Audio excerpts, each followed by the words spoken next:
Hello everyone, आज हम करेंगे स्पेसिफिक रिलीफ एक्ट के अंदर सेक्शन 12 बात करता है specific performance of part of contract. अगर कॉन्ट्रैक्ट का कोई पार्ट है तो आप उसको परफॉर्म करवा सकते हैं स्पेसिफिकली या नहीं। तो जनरल रूल दे रखा है अंडर सेक्शन 12 क्लॉज 1 कि the court shall not direct the specific performance of a part of a contract. ये दे रखा है जनरल रूल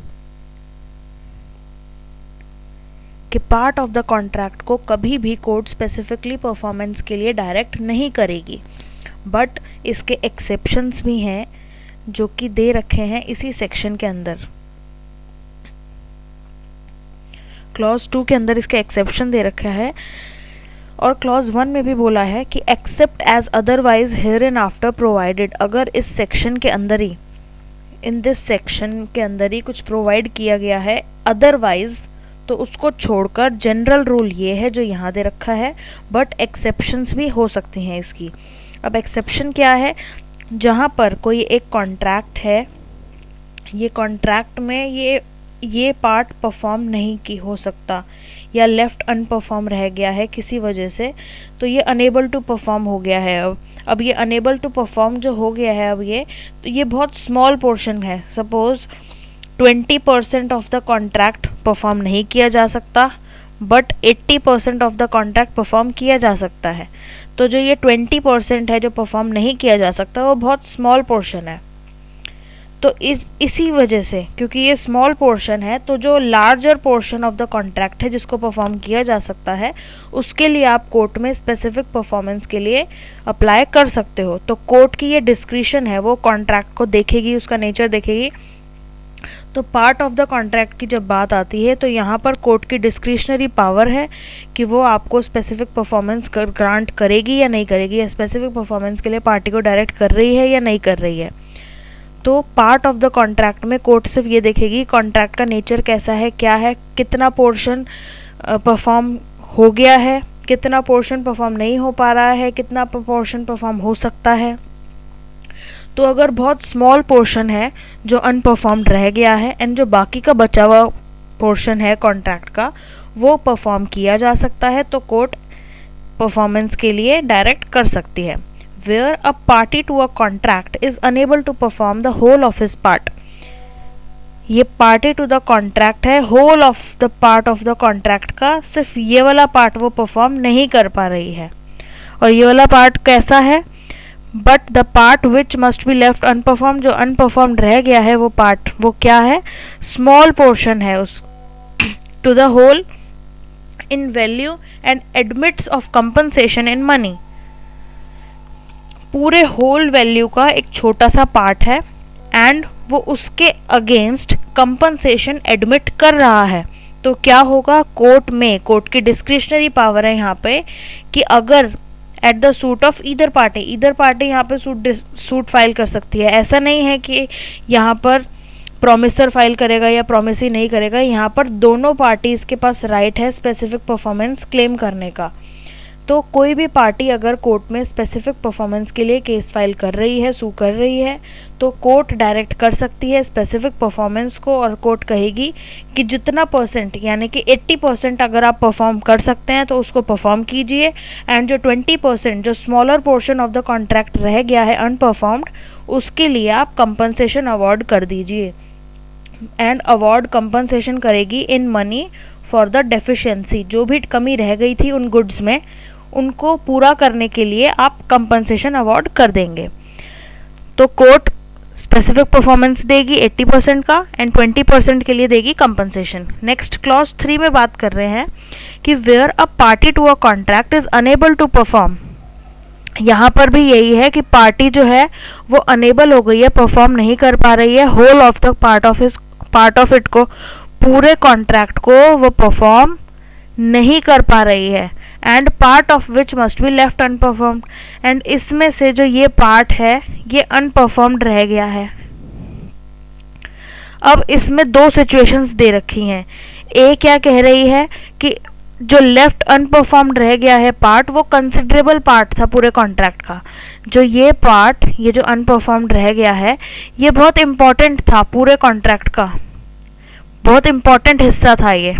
जो अनपरफॉर्म्ड रह गया है, एंड इसके पूरे ना होने की वजह से वो एडमिट कर रहा है compensation in money. And next जो कैटेगरी में आ रही है इसके अंदर वो क्या है, does not admit of compensation in money, वहाँ पर वो कंपनसेशन इन मनी को एडमिट नहीं कर रहा है। नेक्स्ट अब क्या है इसके अंदर कि अगर लेफ्ट अनपरफॉर्म्ड रह जाता है वो पार्ट, और वो बहुत कंसिडरेबल पार्ट भी था, तो क्या होगा, वो पर्सन जो लेफ्ट अनपरफॉर्म्ड कर देता है, तो यहाँ पे किसकी बात कर रहे हैं हम, डिफॉल्टिंग पार्टी की।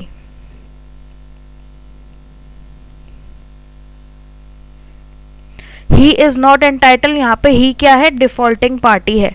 डिफॉल्टिंग पार्टी मतलब जिसका फॉल्ट था कॉन्ट्रैक्ट के, उसमें जो कॉन्ट्रैक्ट को पूरा नहीं कर पा रहा था, वो पार्टी को वो एंटाइटल नहीं है डिक्री ऑफ स्पेसिफिक परफॉर्मेंस के लिए, वो कोर्ट में स्पेसिफिक परफॉर्मेंस फाइल नहीं कर सकती क्योंकि वो अनेबल हो गई है परफॉर्म करने के लिए। और कौन सा पार्ट, जो कि बहुत कंसिडरेबल पार्ट था, बहुत इंपॉर्टेंट था, तो वो पार्टी कोर्ट में स्पेसिफिक परफॉर्मेंस के लिए अप्लाई नहीं कर सकती।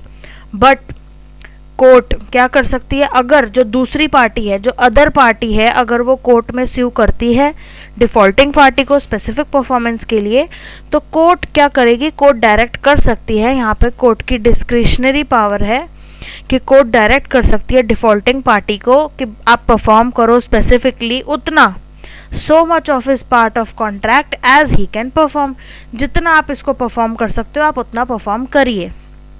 तो कोर्ट ऐसा कहेगी डिफॉल्टिंग पार्टी को। अब आगे और कैटेगरी दे रखी है सिचुएशन कि अगर आपका केस ए कैटेगरी में फॉल कर रहा है, अगर आपका केस बी कैटेगरी में फॉल कर रहा है, तो क्या होगा।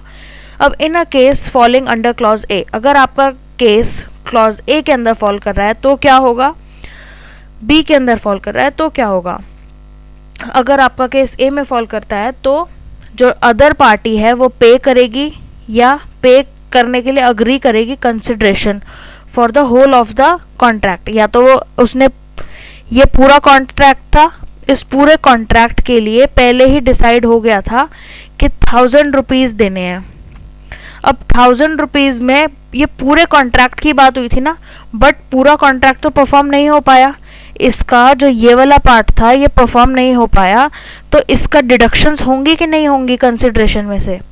तो वही यहाँ पर कह रहे हैं कि pays or has paid the agreed consideration for the whole of the contract reduced by the consideration for the part which must be left unperformed, जो लेफ्ट अनपरफॉर्म्ड रह गया है उतने पार्ट की कंसिडरेशन हम रिड्यूस कर देंगे, एंड जो बचेगी वो उसको दे दी जाएगी।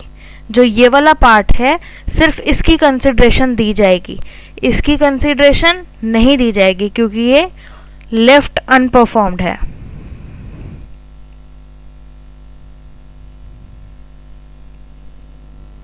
ठीक है, नेक्स्ट है अगर आपका केस क्लॉज बी के अंदर फाइल कर रहा है तो क्या होगा, pays or has paid the consideration for the whole of the contract without any abatement। तो जो अदर पार्टी है अगर उसने कंसिडरेशन पूरी दे दी कॉन्ट्रैक्ट की विदाउट एनी अबेटमेंट, उसके अंदर कोई भी डिडक्शंस नहीं करी और कुछ भी ऐसा नहीं करा कि आपको 1000 रुपीज़ का कॉन्ट्रैक्ट किया था मैंने, आपने चाहे गुड्स मुझे कम भी दिए हैं तो कोई बात नहीं, आप पूरे 1000 के 1000 रुपीज़ रख लो। तो अगर पूरा अमाउंट दे दिया तो आप कंपनसेशन क्लेम नहीं करेंगे।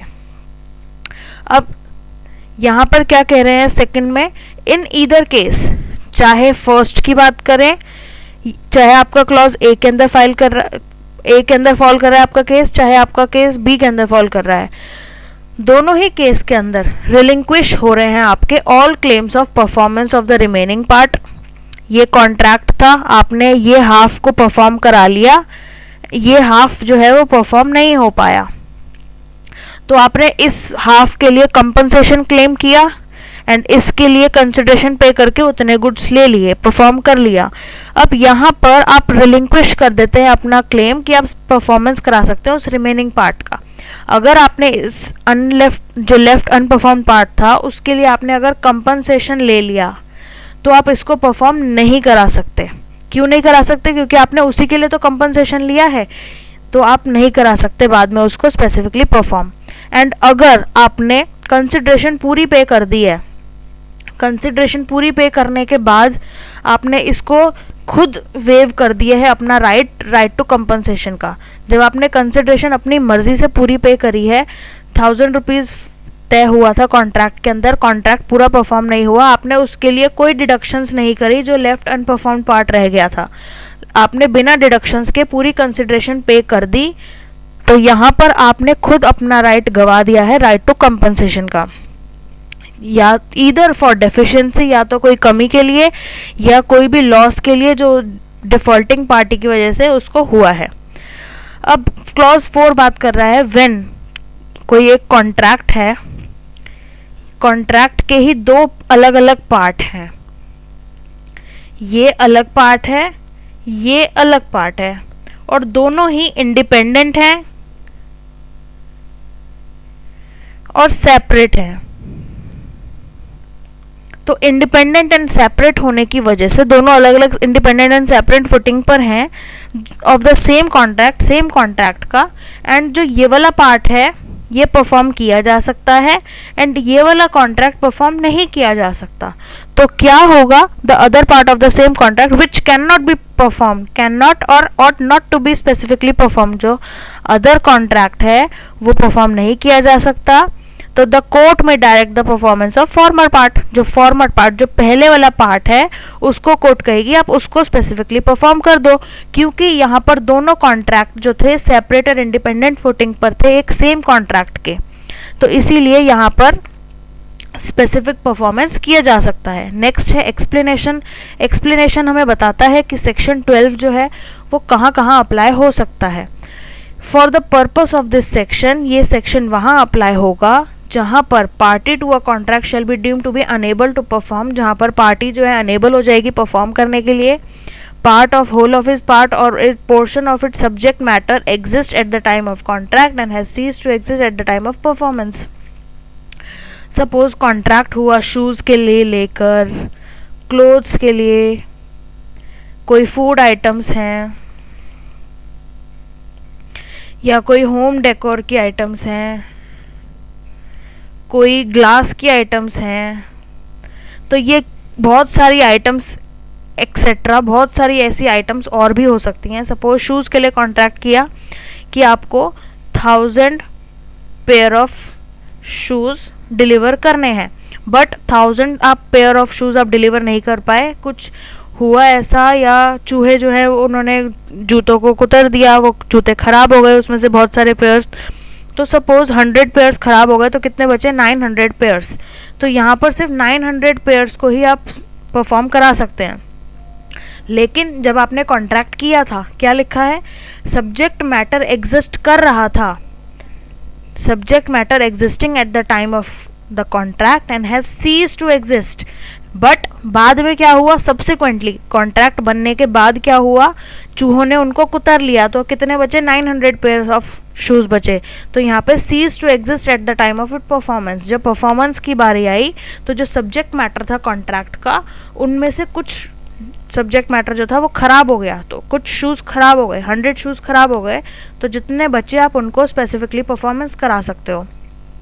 तो section 12 part of the contract के परफॉर्मेंस का ये तभी अप्लाई होगा सेक्शन 12 जहाँ पर जो सब्जेक्ट मैटर है कॉन्ट्रैक्ट बनने के समय तो सब्जेक्ट मैटर पूरा एग्जिस्ट कर रहा था, जो दुकानदार सेल कर रहा था उसके पास पूरा माल था उस समय बेचने के लिए, चाहे वो क्लोथ्स हो, फूड मटेरियल हो, कुछ भी आइटम्स हों, उसके पास जो शॉप वाला है उसके पास सारा आइटम था उस समय अवेलेबल। बट जब परफॉर्मेंस की बारी आई, जब डिलीवरी करवानी थी, उससे डिलीवरी के समय उसको पता चला कि कुछ आइटम्स उसमें से ख़राब हो गई हैं, जिसकी वजह से वो अब पूरे कॉन्ट्रैक्ट को परफॉर्म नहीं कर सकता, तो इसीलिए पार्ट ऑफ द कॉन्ट्रैक्ट को परफॉर्म करवा सकते हैं हम अंडर सेक्शन 12।